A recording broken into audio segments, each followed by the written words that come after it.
The stars shone brightly over the small town of Pine Creek, Montana. 7-year-old Lily Adams chased fireflies in her backyard, her laughter floating through the cool evening air.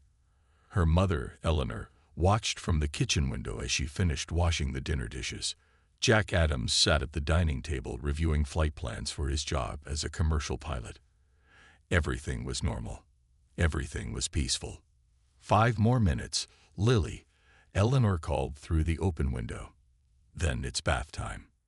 Lily nodded and ran deeper into the yard, her small hands cupped around a firefly. The insect glowed softly between her fingers before she released it back into the night. Then it happened. The air around Lily rippled like heat waves rising from hot pavement. The stars above her seemed to bend and stretch. A soft humming sound filled the yard, too low to hear, but strong enough to feel in your bones. Eleanor looked up from the sink, her motherly instinct suddenly alert. Something was wrong. She pressed her face against the window and squinted into the darkness. "Lily," she called. No answer. "Lily." Jack's head snapped up from his papers. He recognized the fear in his wife's voice immediately. In 3 long strides, he was at the back door, throwing it open. The yard was empty. "Lily," he shouted, running into the grass. The night air felt strange, electrically charged. "Lily, where are you?" Eleanor rushed out behind him, panic rising in her throat. They searched every corner of the yard, checked behind trees and bushes, called her name until their voices grew hoarse. Their daughter had vanished. Within an hour, the small yard was filled with police officers. Flashlights cut through the darkness. Dogs sniffed the ground, trying to pick up the girl's scent. Neighbors gathered at the edge of the property, whispering among themselves. "She couldn't have just disappeared," Officer Pete Mason said, writing in his notepad. "Kids wander off sometimes. We'll find her." But they didn't find her. Not that night. Not the next day. 3 days later, Bill Hansen from across the street brought over his security camera footage. The camera pointed toward his front yard, but caught the edge of the Adams property. "I was reviewing it again and noticed something strange," Bill said, setting up his laptop on the kitchen table. Jack and Eleanor huddled close, desperate for any clue.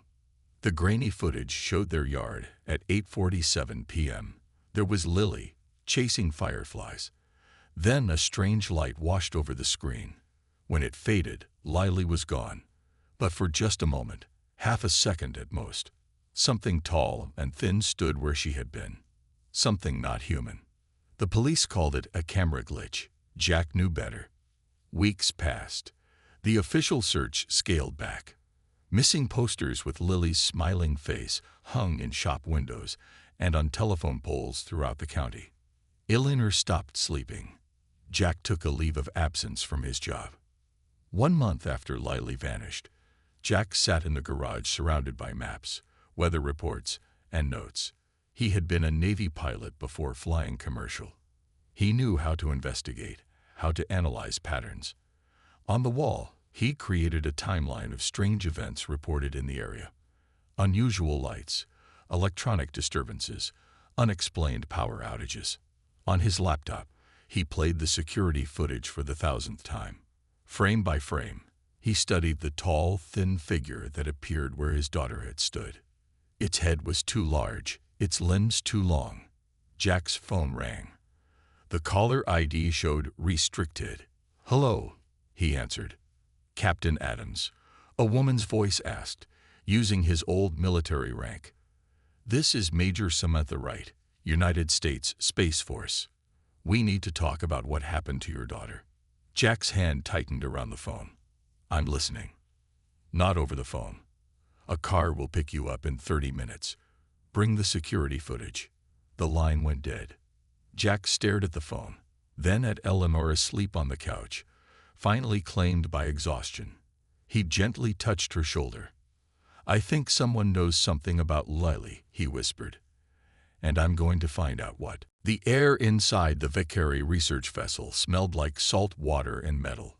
Science Director Zet Lack moved his webbed hands over the control panel. The blue skin on his long fingers glowed softly in the dim light. Behind him, 3 other Vakari scientists worked at their stations. None of them spoke. They were too focused on the small human in the viewing chamber. Lily Adams sat on a soft bed, hugging her knees to her chest. The room around her looked almost like her bedroom at home, but not quite right. The colors were too bright. The shapes were too round. And the ceiling glowed like the night sky, showing stars she had never seen before. Zetlak pressed a button, and a voice spoke in the human language called English. "Are you comfortable, small one? Do you need sustenance?" Lily looked up at the ceiling where the voice came from. Her eyes were red from crying, but she hadn't shed tears for several hours now. "I want to go home," she said. "I want my mom and dad." Zetlak turned to his assistant, Mithnell. "The subject continues to request return to its guardians. Note this strong attachment bond in our findings." Mithnell was younger than the other scientists. His head fins were still bright red, not the deep purple of older Vakari. He looked at the small human and felt something uncomfortable in his chest. "Director, perhaps we should." "We should continue our work," Zetlak interrupted. "The future of our species depends on it." Mithnell lowered his eyes. "Yes, Director." Later, when the others had gone to rest, Mithnell returned to the viewing chamber alone. He watched as Lily drew pictures with the colored sticks they had given her. She was drawing her home, her parents, the mountains she could see from her window. Mithnell touched the communication button. "Hello, Lily," he said. The girl looked up, surprised to hear a different voice.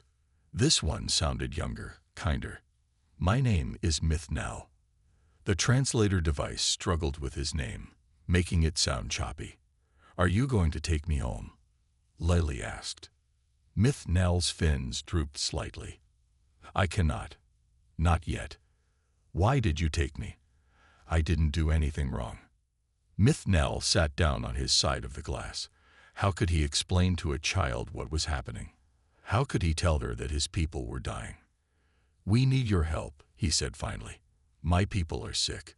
We have been sick for a long time. Something in humans, in your blood, might help us get better." Lily frowned. "You could have asked. My dad gives blood at the hospital sometimes. He says it helps people." Mithnell blinked his large black eyes. The concept seemed so simple when she said it. Why hadn't the Vakari Council considered this approach? "Our leaders were afraid," he admitted. "They thought your people might not want to help us." "That's silly," Lily said. "My mom says we should always help people who are sick." She paused, looking at her drawings. "I miss my mom." The uncomfortable feeling in Mithnell's chest grew stronger. He made a decision. "Would you like to learn some words in my language? And I could learn more of yours." Lily nodded, wiping her nose with her sleeve. For the next hour, they exchanged simple words: water, sky, star, home. Mithnell learned that humans had many names for colors. Lily learned that Vakari had 12 different words for water. When Lily finally fell asleep, Mithnell stayed watching her. The ship's monitors showed that her sleep was troubled by dreams of home. The young Vakari scientist looked at the navigation screens. They were still in orbit around Earth. Below them, a beautiful blue planet spun slowly. Somewhere down there, 2 humans were missing their child. Mithnell made another decision. He went to his private terminal and began to compose a message. It would be risky to send it to Earth. Zetlak would be furious if he found out. But after talking with Lily, Mithnell knew what was right. His message began, "To the parents of Lily Adams. She is alive. She is safe. And I will help her return home." The black car took Jack Adams to a building with no signs. Inside, a woman in a blue uniform waited for him. She had short gray hair and serious eyes. The stars on her collar showed she was important. "Captain Adams, I'm Admiral Heather Ellis," she said, shaking his hand. "Thank you for coming." She led him through a door that needed her fingerprint to open. Inside was a large room filled with screens and maps. People in uniforms moved quickly, talking in low voices. Jack noticed that some wore patches from different countries, not just America. "What is this place?" Jack asked. "And what does it have to do with my daughter?" Admiral Ellis pointed to a large screen on the wall. It showed Earth from space with something else nearby. Something that wasn't a satellite or space station. 6 hours ago, this appeared in orbit, she said. "It's a ship, not one of ours." Jack stared at the screen. The object was smooth and oval-shaped, like a giant seed. Blue lights pulsed along its surface. "You're saying that's aliens?" Jack's voice was barely a whisper. "Yes, and 30 minutes ago, they contacted the International Space Station. They asked to speak with Earth's leaders." Admiral Ellis tapped a button, and a recording played. A strange voice spoke in broken English. "Greetings from the Vakari Confederation. We wish peaceful communication. We have studied humans for many cycles. We have taken one small human for important research. The child is unharmed." Jack's hands curled into fists. "They have Lily. Those things have my daughter." "We believe so," Admiral Ellis said. "They want to negotiate. They say they need human genetic material to save their species from extinction. According to them, they only took one child to minimize distress." "Minimize distress?" Jack nearly shouted. "Do they have any idea what they've done to my family?" Admiral Ellis put a hand on his shoulder. "That's why you're here, Captain. You know what they took from us. And you have military experience. We need you." Another officer approached, carrying a folder. "The President has authorized first contact protocols," he said. "The UN Security Council is meeting now. Major nations are mobilizing defense systems."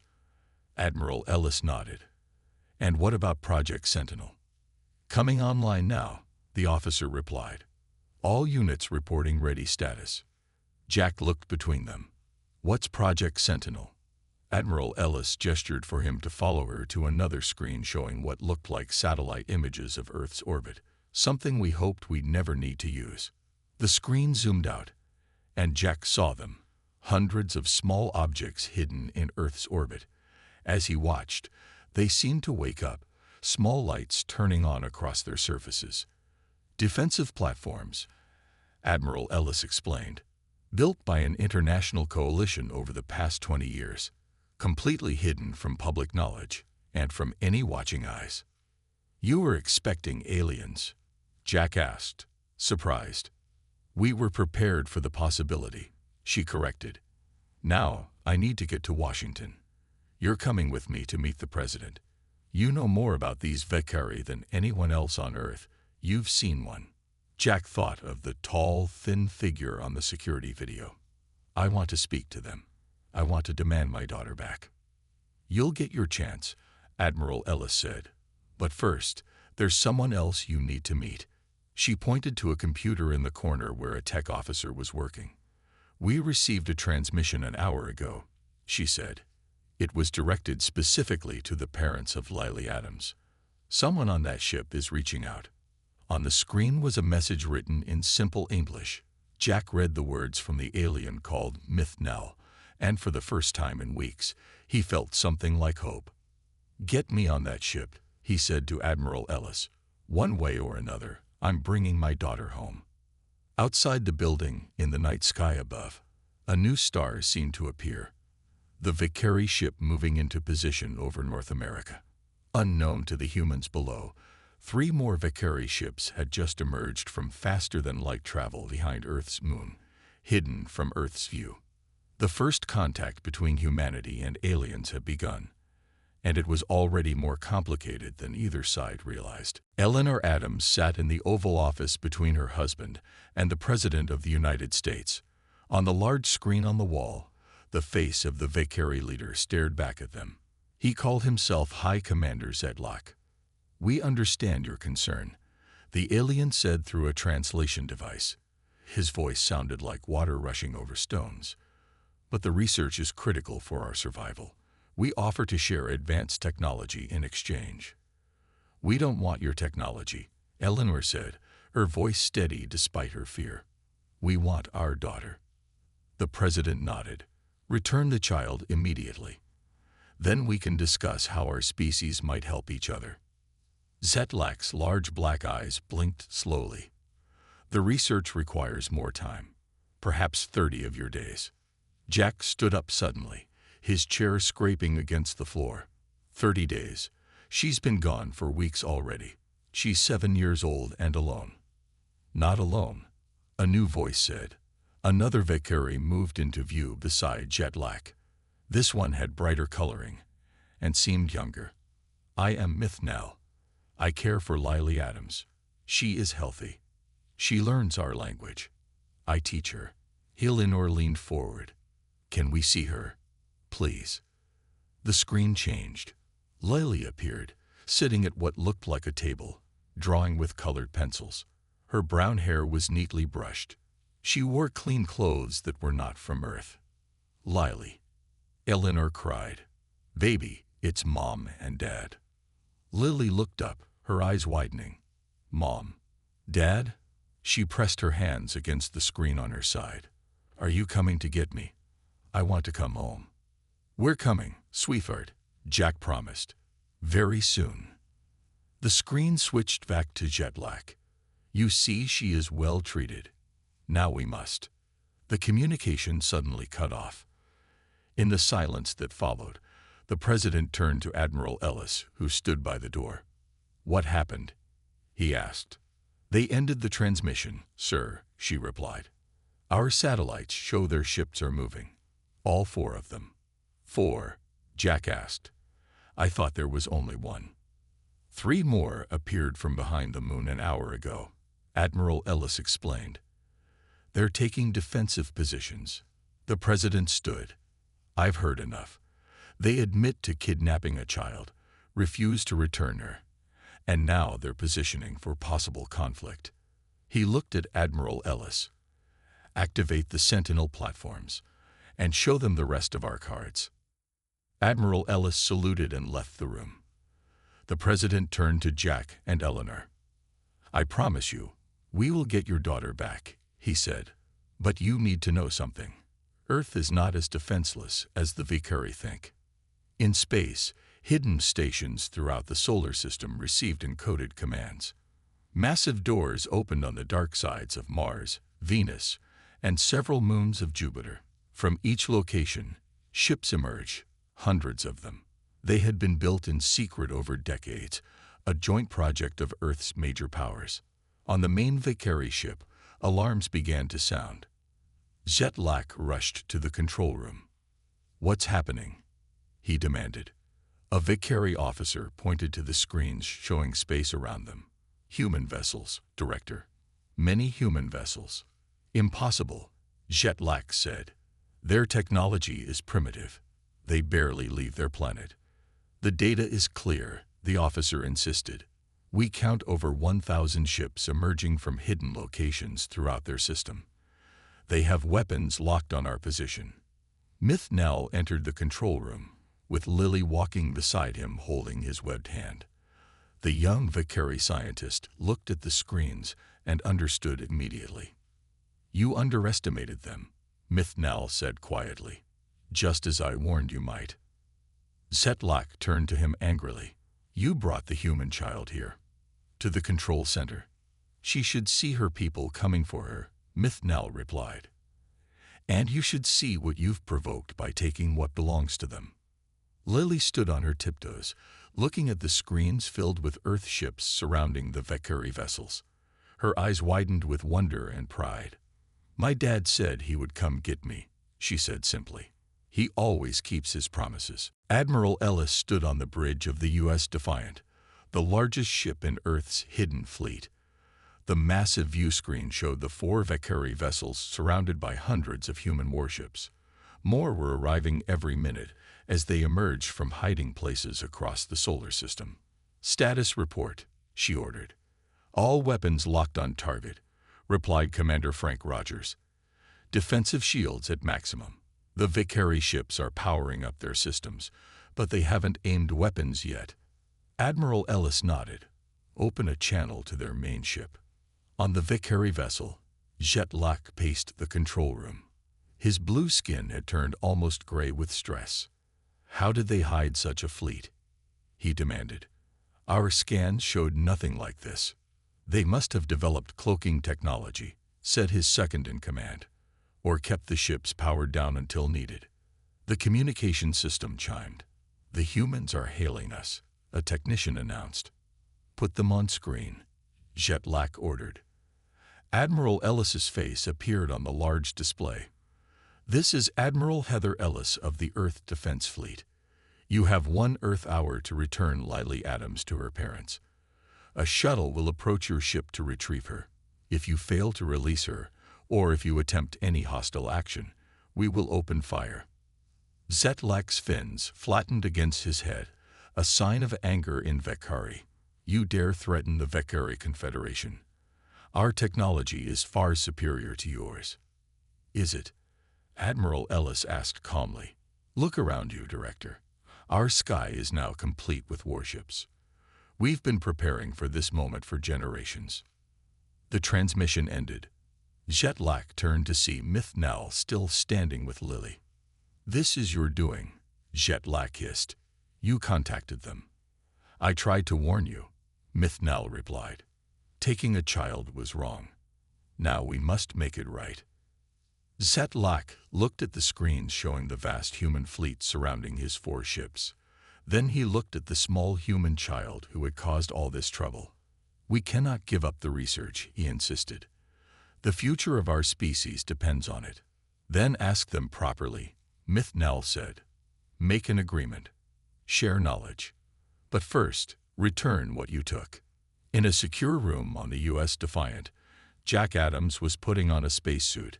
Eleanor stood nearby, watching with worry in her eyes. "I'm going with the shuttle team," Jack told her. "I'll bring her back myself." "Be careful," Eleanor whispered, adjusting his helmet. "Both of you come back safe." Admiral Ellis entered the room. "Captain Adams, the shuttle is ready. But I should warn you, we're not sure how the Vicary will respond." "They'll let her go," Jack said firmly. "They have no choice." 20 minutes later, a small shuttle launched from the U.S. Defiant. Jack sat in the co-pilot's seat next to Major Samantha Wright, the Space Force officer who had first contacted him. Behind them, 4 armed soldiers waited silently. "Approaching Vicary vessel," Major Wright announced. "They're scanning us." The shuttle moved slowly toward the oval-shaped alien ship. A circular door opened on its smooth surface. "They're letting us dock," Major Wright said, sounding surprise. Inside the Vicary ship, Mithnal knelt in front of Lily. He had packed her drawings and the few belongings she had collected during her time on the ship. "Your family has come for you," he told her. "You're going home." Lily looked at him with sad eyes. "Will you be in trouble?" Mithnal's fins rippled slightly. "Perhaps, but I did what was right." "Thank you for being nice to me," Lily said. She hugged the alien, her small arms barely reaching around his thin body. In the docking bay, the human shuttle connected with the Vicary ship. Jack was the first one through the airlock, his heart pounding in his chest. As the inner door opened, he saw a long corridor. At the end stood Lily, holding the hand of a tall, thin alien with red head fins. "Daddy!" Lily cried, breaking away and running toward him. Jack fell to his knees and caught her in his arms, holding her tight against his chest. Tears streamed down his face inside his helmet. "I've got you, sweetheart," he whispered. "I've got you." Jack held Lily tightly, not wanting to let go. But they weren't safe yet. They were still on the Vicary ship, surrounded by aliens. He looked up at the tall, red-finned Vicary who had been holding Lily's hand. "You must be Mithnal," Jack said. "Thank you for protecting my daughter." Mithnal lowered his head slightly.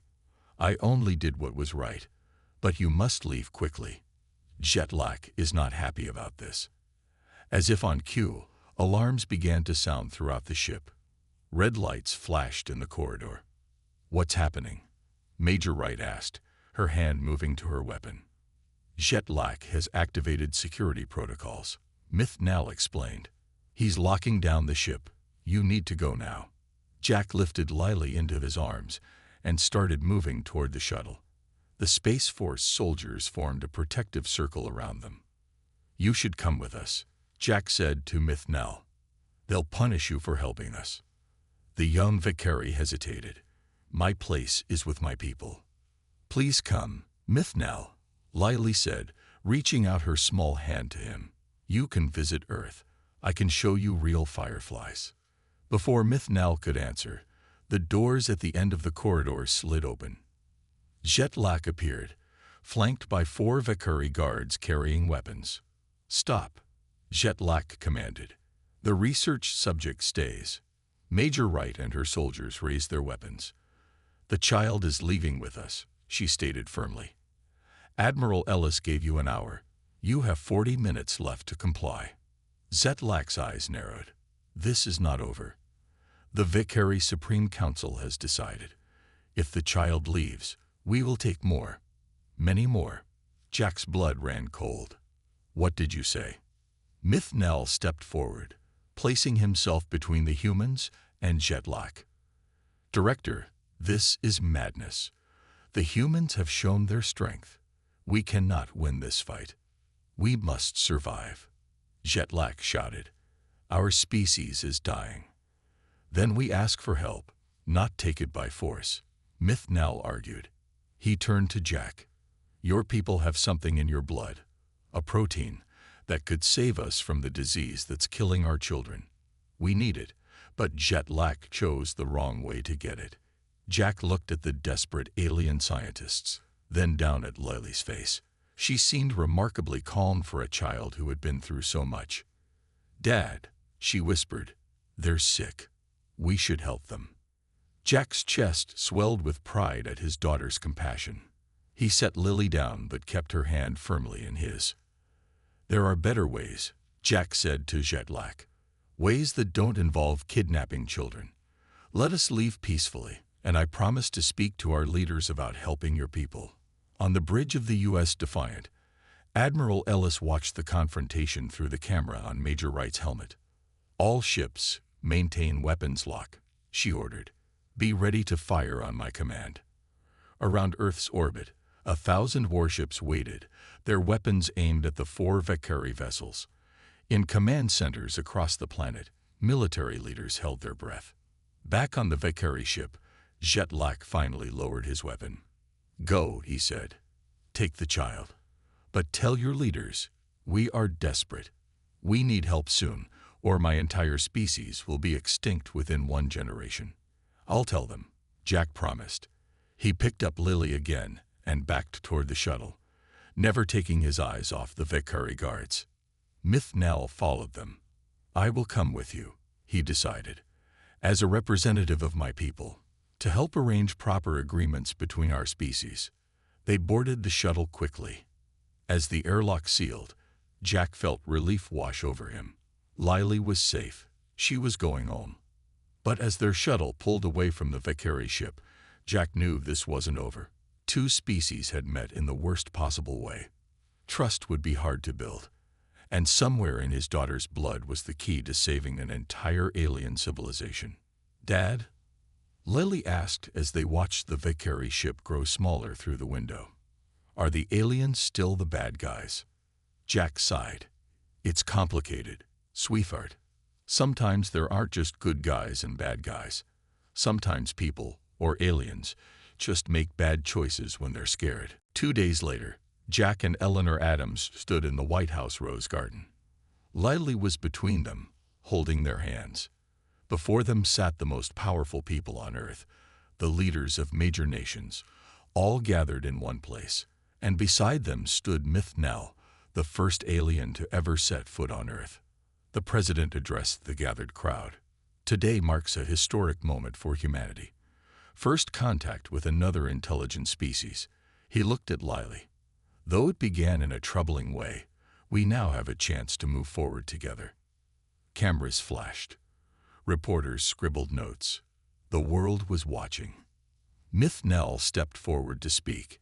His translator device converted his words to English. On behalf of the Vicary Confederation, I apologize for our actions. Taking a child was wrong. We were desperate, but that does not excuse what we did.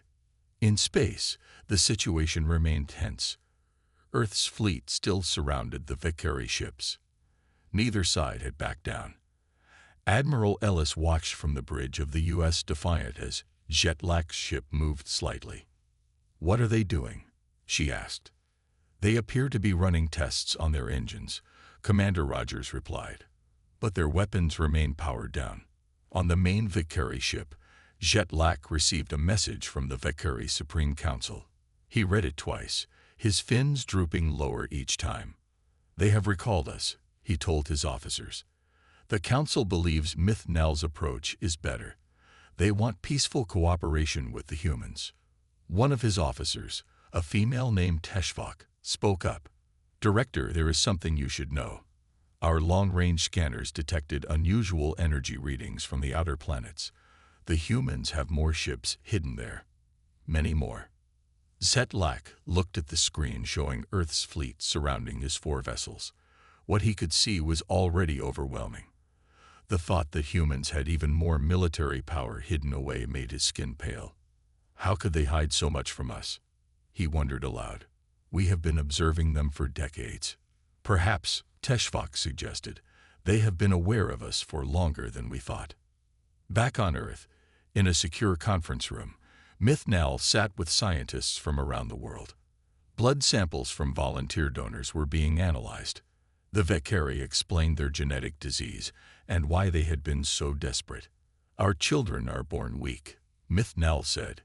"Each generation is weaker than the last. Soon, no more children will survive birth." Dr. Sofia Martinez, a leading geneticist, nodded.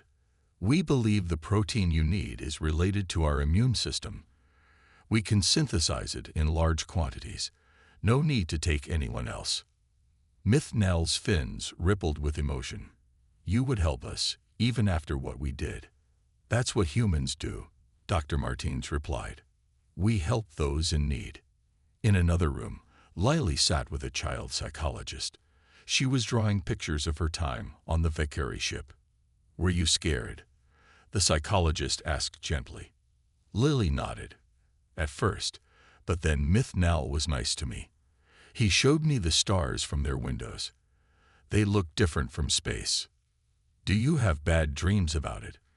Lily thought for a moment. "Sometimes, but then I remember how Dad came to get me with all those ships. No one will take me again." Outside, Jack and Eleanor Adams watched through a one-way mirror. Eleanor wiped tears from her eyes. "She's so strong," she whispered. Jack put his arm around his wife. "Just like her mother." In the sky above, visible even in daylight, Earth's fleet moved in perfect formation around the Valkyrie ships. More humans stepped forward every hour to donate blood samples. Scientists worked around the clock to isolate the protein the Valkyrie needed. The message was clear. Humanity was powerful, but also compassionate. They could fill the sky with warships to protect their own. But they would also extend a hand to help a dying species. Admiral Ellis received a message from the president. She read it and gave new orders. "Pull back half the fleet," she commanded, "but maintain defensive positions. Trust has to be earned." The sky above Earth changed as hundreds of ships moved back. Not a retreat, but a gesture. The beginning of a new relationship between 2 intelligent species who had met in the worst possible way, but might still find a path to friendship. 1 year later, Jack Adams stood on the porch of their Montana home, watching the sunset. The sky was turning purple and orange, but it wasn't just the sunset that made the view special. High above, visible as bright moving points of light, Earth ships patrolled alongside Valkyrie vessels. The door opened behind him. Eleanor stepped out with 2 cups of coffee. She handed one to Jack. "Lily's almost ready for bed," she said. "She wants you to check her science project." Jack smiled. "Let me guess, something about space." "Of course. What else?" Inside, Lily sat at the kitchen table. Papers and pictures were spread out around her. At 8 years old now, she seemed older than her years. Her time with the Valkyrie had changed her. She looked up as her parents came in. "Dad, can you check my facts? I want to make sure I get everything right about Vekari biology." Jack looked over her work. The project was about the differences between human and Vekari bodies. Her drawings were surprisingly good for a child her age. "This looks great, sweetheart," he said. "Mrs. Johnson will be impressed." A soft chime came from a device on the counter, a special communication unit linked to the Vekari ships in orbit. "That must be Myth-Nell," Lily said excitedly. She pressed a button on the device. A hologram appeared above the table. Myth-Nell's thin face smiled at them. The red fins on his head had darkened to purple over the past year, a sign of aging in his species. "Good evening, Adams family," he said. His English had improved greatly. "Hi, Myth-Nell." Lily waved. "How are the babies doing?" The alien's face brightened. "Very well. The first generation born with the human protein therapy is growing strong. The treatment works even better than we hoped. Over the past year, human scientists had worked with the Vekari to create a treatment for their genetic disease. Thousands of humans had donated blood samples. The Vekari had shared their medical technology in return. Both species had benefited. "I have news," Myth-Nell continued. "The Earth-Vekari Cultural Exchange Program has been approved. Your family has been selected to visit our home world, if you wish to come." Jack and Eleanor exchanged surprised looks. "Us?" Eleanor asked. "Why us?" "Because without Lily, our peoples might never have met," Myth-Nell explained. "Or we might have met as enemies only. She helped us understand each other." Lily looked up at her parents with hope in her eyes. "Can we go? Please, I want to see their oceans. Myth-Nell says they glow blue at night." Jack knelt beside his daughter. "Are you sure? After what happened?" Lily nodded seriously. "I'm not scared anymore." "And Myth-Nell said I'd be the first human child to visit their planet. But I'd go the right way this time." Jack couldn't help but laugh. His daughter's courage amazed him. Later that night, after Lily was asleep, Jack and Eleanor stood outside again, looking up at the stars. The lights of the patrolling ships moved slowly across the night sky. "What do you think?" Eleanor asked. "Should we go?" Jack thought about the past year, how the worst moment of their lives had somehow led to something historic, how their daughter had helped bridge the gap between two intelligent species from different worlds. "I think we should," he said finally. "Lily's not the only one who's not afraid anymore." Admiral Ellis called the next day when she heard the news. "Are you sure about this, Captain Adams?" she asked. "You'd be the first human family to visit the Vekari homeworld." "We're sure," Jack replied. "It's time to move forward. Besides, I hear the sky there is beautiful." 1 month later, the Adams family stood on the observation deck of a joint human Vekari ship heading toward the stars. Earth grew smaller behind them. Lily pressed her hands against the window, her eyes wide with wonder. "Look," she whispered. "Our ships are coming with us." All around their vessel, Earth warships flew in protective formation. Not as many as before, just enough to show that humans still remembered what had happened, but were willing to trust. Myth-Nell stood beside them. "Your sky was complete with warships," he said. "Now our sky will welcome them as friends."